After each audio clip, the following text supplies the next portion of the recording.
പാതകളും മനുഷ്യരിലേക്ക് വീണ്ടും സ്വാഗതം. കഴിഞ്ഞ എപ്പിസോഡിൽ അക്കാലത്ത് പ്രത്യേകിച്ചും രാജഭരണം നിലനിന്നിരുന്ന കാലത്ത് സാധാരണ മനുഷ്യർക്ക് പ്രാപ്യമായിരുന്നുവോ ഇല്ലയോ എന്ന കാര്യമാണ് ചർച്ച ചെയ്തത്. നമ്മൾക്ക് അറിയാവുന്ന ചരിത്രത്തിലേക്ക് നോക്കുമ്പോൾ സാധാരണക്കാർക്ക്, സമൂഹത്തിലെ ഏറ്റവും അടിത്തട്ടിൽ കിടക്കുന്നവർക്ക് രാജകൊട്ടാരങ്ങളിലോ അതല്ലെങ്കിൽ രാജഭരണവുമായി ബന്ധപ്പെട്ട കേന്ദ്രങ്ങളിലോ നടക്കുന്ന കലാപ്രകടനങ്ങൾ കാണാൻ അവസരങ്ങൾ കുറവായിരുന്നു. അതിൻ്റെ പിറകിൽ പ്രവർത്തിച്ചിരുന്നത് ഇന്ത്യയിലെ ജാതി വ്യവസ്ഥയായിരുന്നു എന്ന ഒരു സൂചന കഴിഞ്ഞ തവണ ഞാൻ പറയുകയുണ്ടായി. ഇത്തരത്തിലുള്ള ഒരാലോചനയ്ക്ക് ശേഷം തഞ്ചാവൂർ ക്വാർട്ടറ്റ് എന്ന വീട്ടിൽ നിന്ന് വീണ്ടും ഈ മേലെ വീഥിയിലൂടെ, അതായത് പടിഞ്ഞാറേ തെരുവിലൂടെ നടന്ന് ഞങ്ങൾ ശ്രീ ശങ്കര ടെമ്പിൾ എന്ന് പറയുന്ന ശ്രീ ശങ്കരൻ്റെ പേരിലുള്ള ഒരു ക്ഷേത്രത്തിലെത്തി. അപ്പോൾ ആ ക്ഷേത്രത്തിനകത്ത് കടന്ന് സ്വാഭാവികമായും ക്ഷേത്രത്തിൻ്റെ പല കാഴ്ചകളും ഒക്കെ കണ്ട് വന്ന് ക്ഷേത്രത്തിൽ നിന്ന് ഇറങ്ങാൻ സമയത്താണ് ക്ഷേത്രത്തിൻ്റെ പുറം ചുമരിൽ തമിഴിൽ എഴുതിയ ഒരറിയിപ്പ് 1898 19-ാം നൂറ്റാണ്ടിൽ കല്ലിൽ എഴുതി വച്ചിട്ടുള്ള ഒരു ലിഖിതം കാണുന്നത്. അപ്പോൾ എനിക്ക് തമിഴ് വായിക്കാൻ കഴിയില്ല. അപ്പോൾ ഞാൻ അശോക് കുമാറിനോട് ചോദിച്ചു, അശോക് കുമാർ എന്താണ് ഇത് എഴുതിയിരിക്കുന്നത്, ഒന്ന് വായിച്ചു നോക്കുക, എന്തെങ്കിലും പ്രധാനപ്പെട്ടതാണോ എന്ന് ചോദിച്ചു. അപ്പോൾ അശോക് കുമാർ ഇത് വായിച്ചു. അശോക് കുമാർ ഇത് വായിച്ചതിന് ശേഷം എനിക്കതിൻ്റെ വിവർത്തനം മലയാളത്തിൽ എന്താണ് ആ സംഗതി അവിടെ എഴുതി വച്ചിരിക്കുന്നത് എന്ന് അദ്ദേഹം പറഞ്ഞു തന്നു.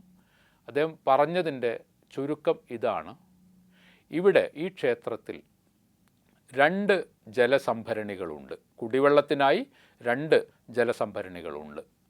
അതിലൊന്ന് പൂർണ്ണമായും ബ്രാഹ്മണർക്കുള്ളതാണ്.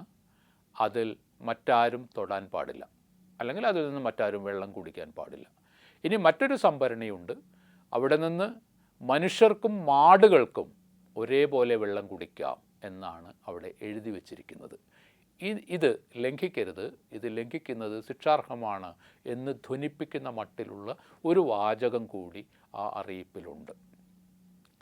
അപ്പോൾ നേരത്തെ പറഞ്ഞ മനുഷ്യർക്കും മാടുകൾക്കും ഈ ജലസംഭരണിയിൽ നിന്ന്, ഈ ടാങ്കിൽ നിന്ന് വെള്ളം കുടിക്കാം എന്ന് പറയുന്ന ഒരു സംഗതി, മറ്റൊന്ന് ആ നേരത്തെയുള്ള അല്ലെങ്കിൽ ആദ്യം നമ്മൾ കാണുന്ന ജലസംഭരണി ബ്രാഹ്മണർക്ക് മാത്രമുള്ളതാണ് എന്ന് പറയുന്നത്. ഇതേ കാര്യമാണ് ഞാൻ നേരത്തെ പറഞ്ഞ രാജകൊട്ടാരങ്ങളിലും മറ്റുമുണ്ടായിരുന്ന എല്ലാവർക്കും പ്രാപ്യമായിരുന്നു, സമൂഹത്തിലെ പ്രത്യേകിച്ച് സമൂഹത്തിലെ അടിത്തട്ടിലുള്ള മനുഷ്യർക്ക് പ്രാപ്യമായിരുന്നു എന്ന ചോദ്യം കഴിഞ്ഞ്, അല്ലെങ്കിൽ അത്തരമൊരു ആലോചനയ്ക്ക് ശേഷം തൊട്ട് പിറകെയാണ് ഈ ക്ഷേത്ര പരിസരത്തും ഈ ക്ഷേത്രത്തിനകത്തും അവിടെ എഴുതി വെച്ച ഈ ജാതി വ്യവസ്ഥയുടെ ഒരു വലിയ പ്രഖ്യാപനം പോലെ എഴുതി വെച്ച, ഇന്നും മാഞ്ഞു പോകാതെ ഇന്നും സംരക്ഷിക്കപ്പെടുന്ന ഒന്നായി അതവിടെ നിലനിൽക്കുകയാണ്. അപ്പോൾ ഇന്ത്യയിലെ എല്ലായിടത്തും തമിഴ്നാട്ടിലെ ജാതി വ്യവസ്ഥയെക്കുറിച്ച്, അവിടെ ദളിതർക്ക് പൊതു കുളങ്ങളും കിണറുകളും ഉപയോഗിക്കാൻ പറ്റാത്തതിനെക്കുറിച്ച്, അത് തമിഴ്നാടിൻ്റെ മാത്രമല്ല കേരളത്തിലും ഇതേ അവസ്ഥ നിലനിന്നിരുന്നു. ഇന്നും ചില സ്ഥലങ്ങളിൽ അത്തരം പ്രശ്നങ്ങൾ തുടരുന്നുമുണ്ട്. അപ്പോൾ ഇങ്ങനെയുള്ള ഒരു അവസ്ഥയിൽ ഈ ഇന്ത്യൻ ജാതി വ്യവസ്ഥയെക്കുറിച്ച് പലതരത്തിലുള്ള പഠനങ്ങൾ, വിമർശക പഠനങ്ങൾ എല്ലാം വന്നിട്ടുള്ള ഒരു സാഹചര്യത്തിൽ ഇന്നും ജാതി എന്തുകൊണ്ട് ഇന്ത്യൻ സമൂഹത്തിൽ നിന്ന് വിട്ടുപോകുന്നില്ല, ജാതീയത, ഐത്തം, തൊട്ടുകൂടായ്മ തുടങ്ങിയ കാര്യങ്ങൾ ഇന്നും എങ്ങനെ തുടരുന്നു, അതിൻ്റെ ചരിത്രപരമായ കാരണങ്ങൾ എന്താണ് എന്നതിലേക്ക് നോക്കുമ്പോൾ നമ്മളുടെ കണ്ണ് തുറപ്പിക്കാൻ പോകുന്ന ഒരറിയിപ്പാണ് സത്യത്തിൽ ഈ തഞ്ചാവൂരിലെ ക്ഷേത്ര ചുമരിൽ കണ്ട ഈ അറിയിപ്പ്. അപ്പോൾ അതിൽ നിന്ന് നമ്മൾ പലതരത്തിലും ജാതി വ്യവസ്ഥയുടെ അല്ലെങ്കിൽ ജാതി വ്യവസ്ഥയുടെയും ജാതി പീഡനത്തിൻ്റെയും മറ്റൊരു ആഖ്യാനം, മറ്റൊരു ചരിത്രത്തിൻ്റെ ഒരു താള് തന്നെ, ഒരു മാഞ്ഞു പോകാത്ത ഒരു കല്ലെഴുത്തായി ആ ക്ഷേത്രത്തിൻ്റെ ചുമരിൽ നിൽക്കുന്ന കാഴ്ചയാണ് ഞാൻ കണ്ടത്. അപ്പോൾ അത് എന്നെ സംബന്ധിച്ച് ഇന്ത്യയുടെ പല ഭാഗങ്ങളിലും യാത്ര ചെയ്യുമ്പോൾ കണ്ടിട്ടുള്ള പലതരത്തിൽപ്പെട്ട ജാതി പീഡനങ്ങളുടെ അല്ലെങ്കിൽ ജാതി വ്യവസ്ഥയുടെ ഇരകളായി മാറിയ എത്രയോ മനുഷ്യരെ, സമൂഹങ്ങളെ, സമുദായങ്ങളെ ഒക്കെ എനിക്ക് കാണാൻ കഴിഞ്ഞിട്ടുണ്ട്. ഞാനിപ്പോൾ ഓർക്കുന്നത് എൻ്റെ വളരെ ചെറിയ പ്രായത്തിൽ, വളരെ യൗവന കാലത്ത് ഒഡീഷ, ഇന്ന് നമ്മൾ ഒഡീഷ എന്ന് വിളിക്കുന്ന ഒറീസയിലേക്ക് നടത്തിയ ഒരു യാത്രയുടെ ഓർമ്മയാണ്. ആ യാത്രക്കിടയിൽ ഞാൻ ബലിയപാൽ എന്ന് പറയുന്ന ഒരു സ്ഥലത്ത് എത്തി. അവിടെ അന്ന് ബലിയപാലിൽ ഒരു ആണവ നിലയം വരുന്നതിനെതിരെ ജനങ്ങൾ സമരം ചെയ്യുന്ന ഒരു കാലമായിരുന്നു. ആ കാലത്താണ് ഞാൻ അവിടെ പോകുന്നത്.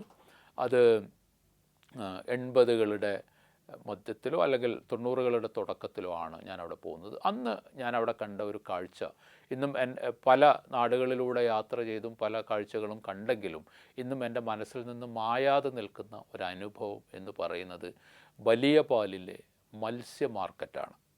എന്തായിരുന്നു ആ മത്സ്യ മാർക്കറ്റിൽ കണ്ടത്? ആ മത്സ്യ മാർക്കറ്റിൽ ഞാൻ കണ്ടത് ചില മത്സ്യങ്ങൾ മാത്രമേ ദളിതർക്ക് വാങ്ങാൻ കഴിയൂ എന്നുള്ളതാണ്. ആ മത്സ്യ മാർക്കറ്റിൽ വിൽക്കാൻ വെച്ച എല്ലാ മത്സ്യങ്ങളും ദളിതർക്ക് കിട്ടില്ല, അല്ലെങ്കിൽ ദളിതർക്ക് വാങ്ങാൻ കഴിയില്ല.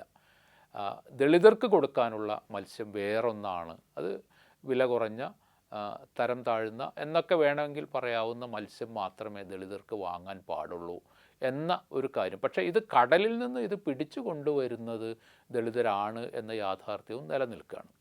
അപ്പോൾ ഇങ്ങനെ നിരവധിയായ അനുഭവങ്ങൾ, ജാതിയുമായി ബന്ധപ്പെട്ട നിരവധിയായ അനുഭവങ്ങൾ മിക്ക യാത്രകളിലും, പ്രത്യേകിച്ച് മിക്ക ഇന്ത്യൻ യാത്രകളിലും അത് കാണാൻ സാധിക്കാറുണ്ട്.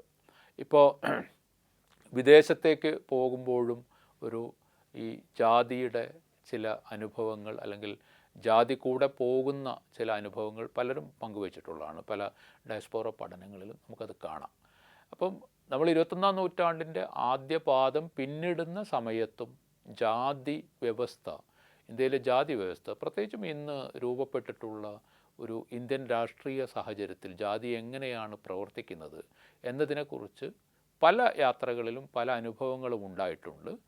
എന്നാൽ ഇത്രയും സൂക്ഷ്മമായ രീതിയിൽ എഴുതി വെച്ച ഒരു ശിലാലിഖിതം പോലെ ഒരു കല്ലിൽ എഴുതി വെച്ച, 19ാം നൂറ്റാണ്ടിലാണ് ഒരു കറുത്ത കല്ലിൽ എഴുതി വെച്ച ഈ വാചകങ്ങൾ വായിച്ചപ്പോൾ എങ്ങനെയാണ് ജാതി വ്യവസ്ഥ പ്രവർത്തിച്ചത്? ഒരു ആരാധനാലയത്തിൽ, ക്ഷേത്രത്തിനകത്ത് വെള്ളമാണ് ഒരു ജാതിയുടെ കീഴ്ജാതിക്കാർ എന്ന് വിളിക്കപ്പെട്ട മനുഷ്യരെ അകറ്റി നിർത്തിയ പ്രധാനപ്പെട്ട സംഗതി വെള്ളമായിരുന്നു എന്നുള്ളതാണ്. അപ്പോൾ ഈ വെള്ളം കുടിക്കരുത്, വെള്ളം തൊടരുത്, കുളത്തിൽ ഇറങ്ങരുത്, കിണറ്റിൽ നിന്ന് വെള്ളം കോരിയെടുക്കരുത് എന്നൊക്കെ പറയുന്ന ജലത്തെ, കാരണം മനുഷ്യ ജീവിതത്തെ സംബന്ധിച്ച് മനുഷ്യ സംസ്കാരത്തിലെ തന്നെ ഏറ്റവും പ്രധാനപ്പെട്ട സംഗതി എന്ന് പറയുന്നത് വെള്ളമാണ്. കാരണം വെള്ളം തേടിയോ ആണ് മനുഷ്യർ ഒരു കാലത്ത്, മനുഷ്യൻ്റെ ദേശാന്തര ഗമനം എന്ന് പറയുന്നത്, നാട് തേടിയുള്ള യാത്ര എന്ന് പറയുന്നത് പൂർണ്ണമായും ജലം തേടിയാണ്. വെള്ളം എവിടെയാണ് കിട്ടുക, കുടിവെള്ളം കിട്ടുന്ന സ്ഥലം എവിടെയാണുള്ളത് എന്നന്വേഷിച്ചാണ് അക്കാലത്തെ മനുഷ്യർ പോയിട്ടുള്ളത്. അപ്പം മനുഷ്യ ജീവിതത്തിൻ്റെ അടിസ്ഥാന യൂണിറ്റിലൊന്നാണ്, അല്ലെങ്കിൽ അടിസ്ഥാന ആവശ്യങ്ങളിലൊന്നാണ് വെള്ളം എന്ന് പറയുന്നത്. ദാഹം ശമിപ്പിക്കാനാവാം, കുളിക്കാനാവാം, മറ്റ് പല കാര്യങ്ങൾക്കും മനുഷ്യ ജീവിതത്തിൽ വെള്ളം വളരെ അനിവാര്യമാണ്. ആ വെള്ളത്തെ ജാതിയുടെ പേരിൽ അതിനൊരു വിഭജനം കൊണ്ടുവരികയാണ്. അതാണ് ഇന്ത്യൻ ജാതി വ്യവസ്ഥ ചെയ്തിട്ടുള്ളത്. ഇത് കേരളത്തിൽ ഉണ്ടായിട്ടുണ്ട്. കേരളത്തിൽ അതിൻ്റെ അനുഭവങ്ങൾ ധാരാളമായി എഴുതപ്പെട്ടിട്ടുണ്ട്. അത്തരം അനുഭവങ്ങൾ ധാരാളമായി പറഞ്ഞിട്ടുണ്ട്. അപ്പോഴെല്ലാം ജലം എന്ന് പറയുന്ന, വെള്ളം എന്ന് പറയുന്ന ഈ അടിസ്ഥാന മനുഷ്യജീവിതത്തിലെ അടിസ്ഥാന ആവശ്യമായി നിൽക്കുന്ന ഒരു സാധനത്തിനകത്ത് ജാതി എങ്ങനെ പ്രവർത്തിച്ചു എന്നതിൻ്റെ ഒരിക്കൽ കൂടി ആ ഉദാഹരണം അത് വളരെ സുതാര്യമായി, യാതൊരു മറയുമില്ലാതെ ഒരു എഴുതി വെച്ച ഒരു കല്ലെഴുത്തായി വീണ്ടും മുന്നിൽ വന്നു പെട്ടത് എന്നെ അത് അത്ഭുതപ്പെടുത്തുന്നില്ല. അത് ഒരു യാഥാർത്ഥ്യത്തിലേക്ക് വീണ്ടും ഒന്നുകൂടി നോക്കാൻ, അത് പഴയ ഒരു കാലത്തിൻ്റെ ഓർമ്മക്കുറിപ്പ് മാത്രമാണ് എന്ന് ഇന്ന് പറയാൻ കഴിയില്ല. കാരണം ഇന്നും ജാതിയുടെ പലതരത്തിലുള്ള അനുഭവങ്ങൾ, ജാതി പീഡയുടെ പലതരം അനുഭവങ്ങൾ, ജാതി വ്യവസ്ഥയുടെ പലതരം പീഡനങ്ങൾ ഇന്നും നമ്മുടെ സമൂഹത്തിൽ, എന്തിന് കേരളം പോലുള്ള വളരെ പുരോഗമനാത്മകമാണ്, വളരെ മുന്നോട്ട് പോയി എന്നൊക്കെ പറയുന്ന സമൂഹങ്ങളിൽ പോലും ഒരു ദളിത് വിദ്യാർത്ഥിക്ക് സംസ്കൃതം പഠിക്കാൻ കഴിയില്ല എന്ന് പറഞ്ഞ അധ്യാപിക ഉള്ള ഒരു സ്ഥലത്ത് നിന്നുകൊണ്ട് സംസാരിക്കുമ്പോൾ ജാതി എങ്ങനെയാണ് നമ്മളുടെ സാമൂഹ്യ ഘടനയിൽ പ്രവർത്തിക്കുന്നത്, അതെങ്ങനെയെല്ലാം പ്രവർത്തിച്ചു എന്നതിൻ്റെ ഒരു ചെറിയ ഉദാഹരണം മാത്രമാണ് ആ ക്ഷേത്ര ചുമരിൽ കൊത്തിവെച്ചിട്ടുള്ളത്. നേരത്തെ പറഞ്ഞതുപോലെ മാടുകൾക്കും മനുഷ്യർക്കും ഒരു ടാങ്ക്, ബ്രാഹ്മണർക്ക് മറ്റൊരു ജലസംഭരണി, മറ്റൊരു ടാങ്ക് എന്ന് പറയുന്നിടത്ത് നിന്ന് വാസ്തവത്തിൽ എങ്ങനെയാണ് ഇന്ത്യൻ ജാതി വ്യവസ്ഥ മനുഷ്യജീവിതത്തിൻ്റെ ഏറ്റവും അടിസ്ഥാന ആവശ്യങ്ങളിലും അഭിലാഷങ്ങളിലും പ്രവർത്തിച്ചത് എന്ന് പെട്ടെന്ന് തന്നെ മനസ്സിലാക്കിയെടുക്കാൻ കഴിയുന്ന ഒരടയാളമായിരുന്നു ആ കല്ലെഴുത്ത് ചുമരെന്നോ വേണമെങ്കിൽ പറയാം.